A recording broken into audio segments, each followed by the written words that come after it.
Olá, eu sou o Eduardo Moreira e esse é mais um Entre Nós, o programa que bate um papo com os maiores formadores de opinião do Brasil e que hoje tem o prazer de receber aqui ele que é um super economista e é também palestrante, agora é autor de livro, a gente vai falar um pouquinho sobre isso, mas antes de tudo isso, ele é meu amigo, o Ricardo Amorim. Rico, tudo bem? Obrigado, Dudu. É uma honra estar aqui com você. É uma honra também estar contigo e que momento rico pra gente estar conversando, já brincando aí com o teu apelido, né, cara? Quanta coisa tá acontecendo, né? Nem me fale, o Brasil tá pegando fogo, aliás o mundo, mas o Brasil acho que um pouquinho mais. E tá dando para prestar atenção nessa confusão toda e lançar o livro, fazer todas essas coisas ao mesmo tempo? Olha, eu tô tentando, se eu tô fazendo isso bem feito ou não, vamos descobrir com o tempo, mas pelo menos estou fazendo o possível para conseguir fazer isso. Até porque as notícias estão acontecendo tão rápido que, mesmo que eu não estivesse lançando o livro, já tinha muita coisa para fazer.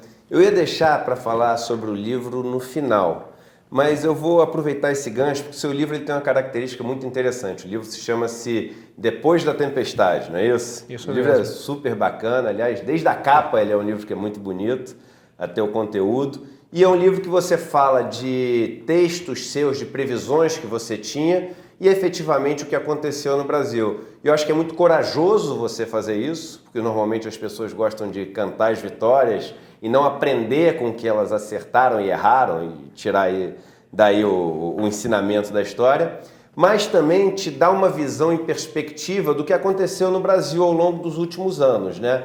Revisitar esse livro, revisitar teus textos antigos, te trouxe bons insights para o que está acontecendo agora? Muitos.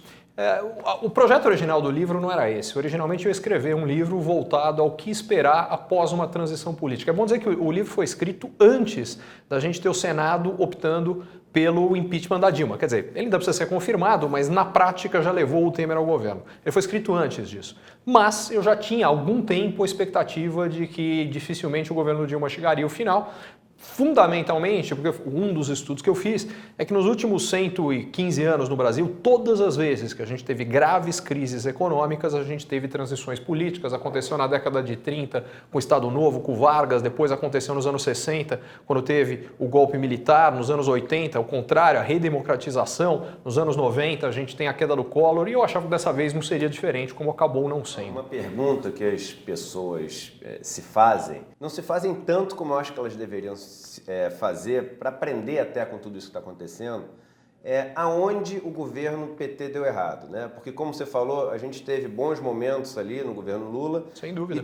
E terminou o governo, essa era PT, pelo menos até agora, muito enquanto mal. o impeachment não foi confirmado ainda, mas de uma forma muito ruim, né? Sem dúvida. E me parece que esse ponto, esse divisor de águas, foi exatamente na saída da crise de 2008. Foram medidas que foram tomadas, que deveriam ser medidas pontuais, mas que talvez tenham iludido o governo de que elas poderiam ser mantidas aí ad eterno. Você acha que foi ali o ponto onde as coisas começaram a dar muito errado? Eu acho que essa é uma grande parte da história. Eu acho que ela vem de antes. Como o Brasil foi bem ao longo, do ponto de vista econômico, pelo menos foi bastante bem ao longo do governo Lula, criou-se uma ilusão que a gente poderia continuar indo bem sem fazer reformas importantes estruturais no Brasil. Então isso já não aconteceu ao longo do mandato do presidente Lula e continuou a não acontecer depois. O segundo aspecto foi o que você colocou. Algumas medidas que naquele momento eram importantes para estimular a economia, como o estímulo fiscal forte que teve ao longo do ano de 2009, isso tinha que ter sido revertido em 2010, quando a economia ia muito bem, obrigado. Aliás, foi o maior crescimento em 2010 que o Brasil teve em 25 anos. Só que aconteceu o contrário. Isso acabou gerando mais para frente um desequilíbrio de contas públicas.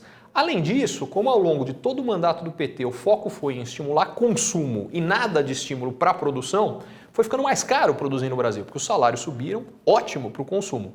Só que do ponto de vista de produção, ficou mais caro. Teve muita expansão de crédito. Isso gerou, por exemplo, um boom imobiliário, mas encareceu os aluguéis, aumentou o custo de produção de novo. A gente teve aumento de custo de matéria-prima. Aliás, isso não foi exclusividade brasileira, foi no mundo por um processo muito puxado pela China. O fato é que produzir no Brasil começou a ficar muito caro. As empresas começaram a deixar de produzir no Brasil. Isso gerou um primeiro desequilíbrio de contas externas. Ao longo dos 8 anos do ex-ministro Guido Mantega, a gente foi de um superávit comercial na balança de produtos manufaturados de 10 bilhões de dólares para um déficit de 110 bilhões de dólares. Muita importação, pouca exportação. Problema número 2 é que ficou caro produzir no Brasil, isso começou a alimentar a inflação. Até porque o governo também, aí o governo Dilma segurou uma série de aumentos de gasolina, de energia elétrica, de ônibus, de metrô até as eleições. Quando passou, sobe tudo. Só que aconteceram duas coisas que eu acho que as pessoas dão pouca atenção. Esses desequilíbrios do primeiro mandato do governo Dilma foram resolvidos. O primeiro, de conta externa, com a alta do dólar. Esse ano a gente vai ter, quer dizer, pelo menos temporariamente resolvidos. Isso compra a tempo, não é uma solução de longo prazo, mas enfim. O fato é, nesse ano a gente vai ter o maior superávit da balança comercial da história brasileira. Então, contas externas não é mais o problema. O segundo, que é a inflação, aos trancos e barrancos, vai ser resolvido esse ano com essa recessão horrorosa que a gente está vivendo. Essa aqui é a recessão mais profunda que o Brasil... um pouco das melhores expectativas. Exatamente. Também, né? Você ancorou um pouco mais a inflação, que era uma coisa que você tinha perdido a sua ancoragem. Completamente. E mais do que isso, até a melhora recente, que fez o próprio dólar, que chegou a subir muito mais, cair mais recentemente, também ajuda. Então, eu tenho poucas dúvidas que a inflação vai cair, vai criar condições, provavelmente já na segunda metade desse ano, na pior das hipóteses, no ano que vem, a gente ter uma queda de juros que pode representar a expansão de crédito, investimento e consumo se a confiança voltar. Aí entra a questão fiscal. A questão das contas públicas, que foi a parte que o governo Dilma não foi capaz de resolver.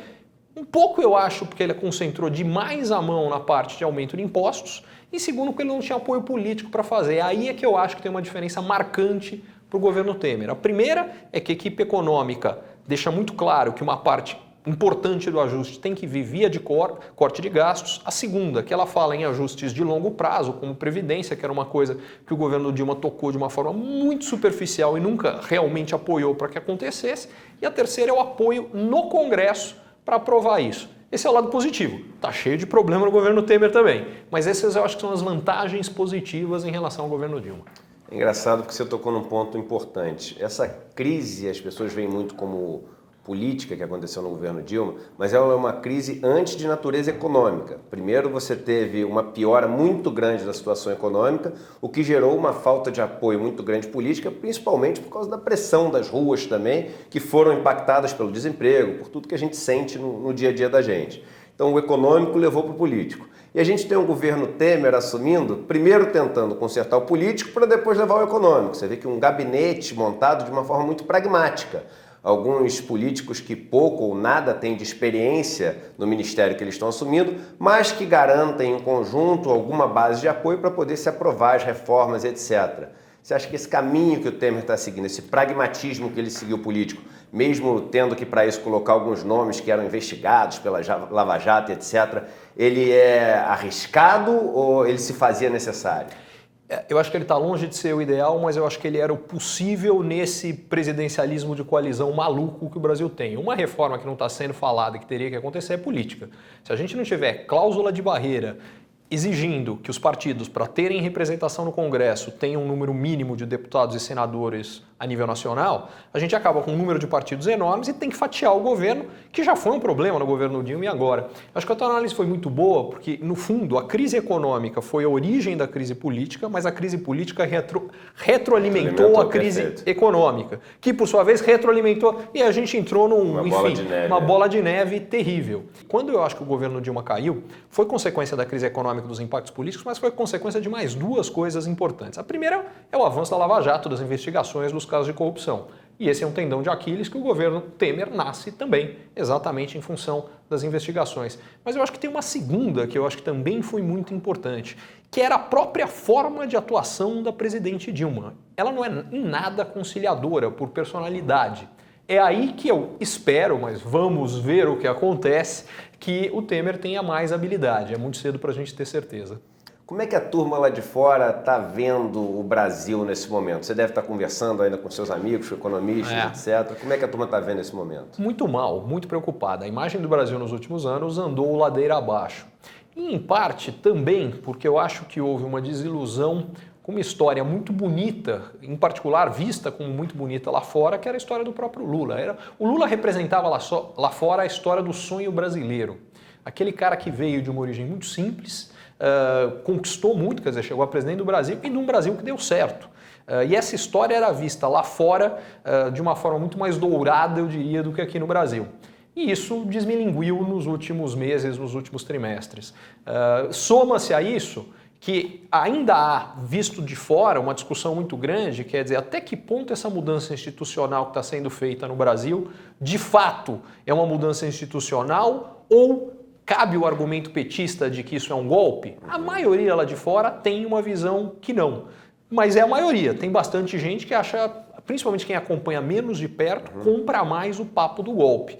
E aí é que eu acho que é importante, como eu dizia, esse tendão de Aquiles. No fundo, eu acho que uma das coisas que a gente não pode perder, é uma das razões pelas quais eu lancei o livro, é o que houve de positivo com a crise. Porque todo problema tem seu lado positivo. Eu acho que houve dois.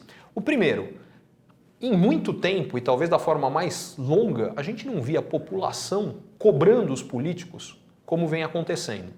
Se, passando a crise, isso ficar para trás, eu acho que a gente perdeu uma oportunidade única de uma mudança de mentalidade no Brasil. Verdade. Porque o fato é, a classe política, sem ser cobrada, trabalha para ela própria e não para o Brasil, para os brasileiros como um todo. O segundo aspecto é que houve algumas mudanças na aplicação da lei, potencialmente, até com as 10 medidas do Ministério Público, na própria lei. Fato é, impunidade era um dos maiores males do Brasil. Temporariamente... E era prático, comia um percentual do PIB essa história, né? Exatamente. Porque a corrupção, as pessoas acham que não, mas esse negócio faz diferença. Corrupção significa subdesenvolvimento. O que isso significa? E esse é o meu ponto, é exatamente isso. A gente pagou um custo nos últimos anos, que foi real, essa dinheiro, né? Não, mas a gente pagou historicamente no Brasil, mas nos últimos anos de uma forma concentrada, quando a corrupção foi exposta.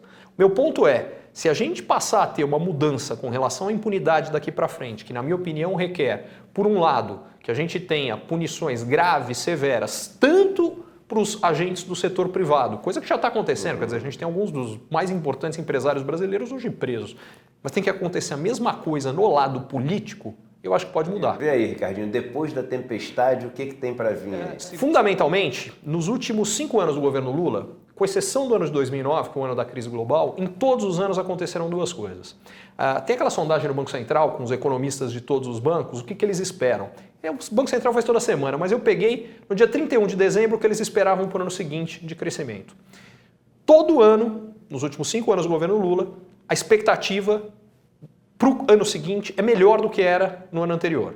Em todos os anos, com exceção de novo do ano de 2009, não só a expectativa melhorava, mas o crescimento era melhor do que a expectativa. Ou seja, a gente estava melhorando mais rápido do que a gente achava e estava, não, agora vai melhorar, mas ainda melhorava mais, aí virou foguete. Podia querer dizer que a melhora também trazia melhora, né? Exatamente. Até que o jogo vira. A Dilma toma posse e nos 6 anos seguintes se inverte. Nos 6 anos, dessa vez não tem exceção, em todos eles a expectativa piora em relação ao ano anterior, em todos a realidade foi pior que a expectativa. E os ciclos, eu estudei os ciclos econômicos no Brasil, nos outros países, eles não são regulares, às vezes leva 4 anos, às vezes leva 5, às vezes leva 6, às vezes leva 7, mas a gente está muito perto do final, mas que as coisas vão são ciclos. As pessoas não podem esquecer que ciclos são ciclos, né? Significa que eles terminam. É isso aí. E o meu ponto é, a gente está muito perto de um ciclo onde as surpresas vão ser positivas. E a outra coisa que eu vi é que eu peguei a média de crescimento a cada 3 anos desde 1900 e vi o seguinte, todas as vezes que a gente teve o PIB com média de crescimento de 3 anos, que é bastante tempo, despencando, ficando perto de zero ou negativa, como ficou agora, aliás, a média de 2014 a 2016 é a pior dos últimos 115 anos no Brasil. Mas enfim, todas as vezes que isso ficou muito ruim, na sequência, poucos anos depois, essa média de crescimento chegou pelo menos em 6% ao ano. Até por causa do efeito base, né?